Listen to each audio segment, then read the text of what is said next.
آج پھر سے ایک بار وطن عزیز کا وزیر اعظم عمران احمد خان نیازی عوام کی عدالت میں پیش ہوا، یہ جاننے کے لیے کہ اس کی عوام 3.5 سالہ حکومت کے بعد اب اس کے بارے میں کیا سوچتی ہے۔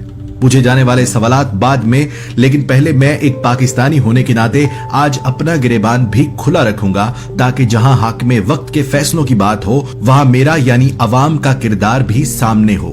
مجھے یاد ہے کہ عمران خان جس دن وزیر اعظم بن کر پہلی بار قوم سے خطاب کرنے بیٹھا تھا، اس نے بڑے واضح الفاظ میں کہا تھا کہ میرے پاکستانیوں، جب میں ان پر ہاتھ ڈالوں گا تو یہ سب اکٹھے ہو جائیں گے۔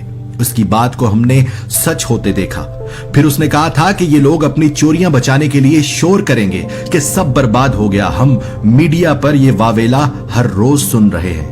اس نے کہا تھا کہ میں چوروں سے ہاتھ نہیں ملاؤں گا، یہ سب چیخ رہے ہیں کہ 70 سال کی تاریخ میں یہ پہلا وزیر اعظم ہے جو واقعی لٹیروں کو معاف نہیں کر رہا۔ اس نے کہا تھا کہ میرے پاکستانیوں، نہ میں خود کسی انسان کے آگے جھکا ہوں اور نہ آپ کو جھکنے دوں گا، اور ہم نے دیکھا کہ ہمسایہ ممالک سے لے کر عرب، برطانیہ، روس، امریکہ سمیت کوئی ایسا ملک نہیں جس کی آنکھ میں آنکھیں ڈالتے ہوئے یہ شخص ذرا سا بھی خوف زدہ ہوا ہو۔ ہم نے یہ تو کہا کہ عمران خان صاحب، آپ نے ان چوروں کو سزا کیوں نہیں دی؟ کبھی یہ سوچنے کی کوشش کی کہ نیب کے پاس فالودے والوں سے لے کر ان کے گھریلو نوکروں اور ان بادشاہوں کے نومولود سیاستدان بچوں کے اکاؤنٹس میں سے اربوں روپے کے ثبوت موجود ہیں، لیکن سارے ثبوت ہونے کے باوجود اگر ان کو سزا نہیں دی جا رہی تو رکاوٹ کون ہے؟ میری ناقص عقل کہتی ہے کہ اگر عمران خان نے انہیں سزا نہ دلانی ہوتی تو اب تک ان سے ہاتھ ملا کر بیٹھ چکا ہوتا۔ اگر ان کو عمران خان نے چھوڑنا ہوتا تو اب تک نواز شریف اور زرداری کی طرح عمران خان اور نواز شریف بھی جپھی لگا چکے ہوتے، لیکن نہیں،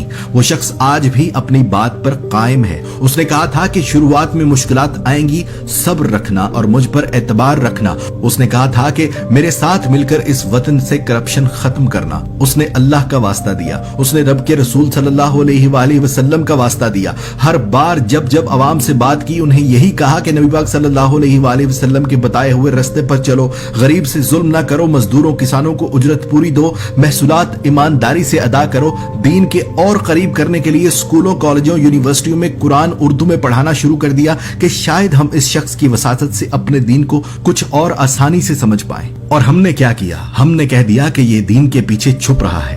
دین کے پیچھے یہ نہیں چھپ رہا دوستو، ہم اپنے آپ سے چھپ رہے ہیں۔ ہم مدینہ کی ریاست اگر واقعی چاہتے تو آج کوئی دکاندار کم نہ تولتا، کوئی تاجر ذخیرہ اندوزی نہ کرتا، کوئی چوری ڈاکے رہزنی نہ ہوتی۔ وزیر اعظم ٹھیک کہتے ہیں، ان کے پاس کوئی جادو کی چھڑی نہیں ہے کہ جس سے وہ ہمیں ٹھیک کر لے، ہم نے خود کو خود ٹھیک کرنا ہے۔ میری طرح ہر وہ پاکستانی جو سمجھ رہا ہے کہ پوری دنیا اس وبا کی لپیٹ میں آ کر پس گئی، لیکن اس شخص کی بر وقت بنائی پالیسیوں کی وجہ سے میرے ملک کو یہ اعزاز ملا کہ پوری دنیا میں جس ملک نے سب سے بہتر اس وبا پر قابو پایا وہ ملک پاکستان ہے۔ اور وبا کے باوجود جہاں دوسرے ممالک کی شرح ترقی منفی میں چلی گئی، وہاں میرے ملک کی شرح ترقی بڑھ کر 5.37% ہو گئی۔ کرائے پر رہنے والے لوگوں کو اب تک 40 ارب روپیہ دے چکا ہے یہ شخص اپنا گھر بنانے کے لیے۔ وہ غریب بھی اسی ملک کے ہیں، آج تک کس نے دیا تھا؟ کسان چاول، گندم، مکئی پہلے سے زیادہ پیداوار آنے اور ان کا پورا معاوضہ ملنے پر خوش ہیں اسی پاکستان میں۔ عزیزان من، پیٹرول عالمی منڈی میں مہنگا ہونا ہی تھا، وبا آنی ہی تھی، دنیا کی ہر چیز دگنی قیمت پر جانی ہی تھی۔ ڈالر جو ہم نے مصنوعی طور پر سستا رکھا ہوا تھا وہ اب تک ایکسپوز ہو کر مہنگا ہونا ہی تھا۔ لیکن خوف یہ سوچ کر آتا ہے کہ اگر اس عمران خان کی جگہ وہی لٹیرے حاکم ہوتے تو ہمارا کیا ہوتا۔ لیکن میں اللہ کا کروڑ مرتبہ شکر ادا کرتا ہوں کہ اس پروردگار نے ایسے وقت سے پہلے ہمیں حکمران اور دے دیا۔ ایک پاکستانی ہونے کے ناطے میں اپنی عدالتوں سے بھی گزارش کرتا ہوں، کیونکہ آج کے سیشن میں وزیر اعظم نے بھی ایک بات کی تھی کہ اللہ کا عذاب آیا تھا ان قوموں کے اوپر جہاں پر انصاف قائم نہ ہو سکا۔ آپ سے گزارش ہے چیف جسٹس صاحب کہ ڈے ٹو ڈے ہیئرنگ کریں، ان کو اتنی لمبی تاریخیں مت دیں۔ لوگوں کا انصاف پر سے اعتبار اٹھ رہا ہے کہ خدا را بر وقت فیصلے کریں، ہماری سرزمین پر تیز ترین انصاف قائم کر کے ہمیں اللہ کی پکڑ سے بچا لیں۔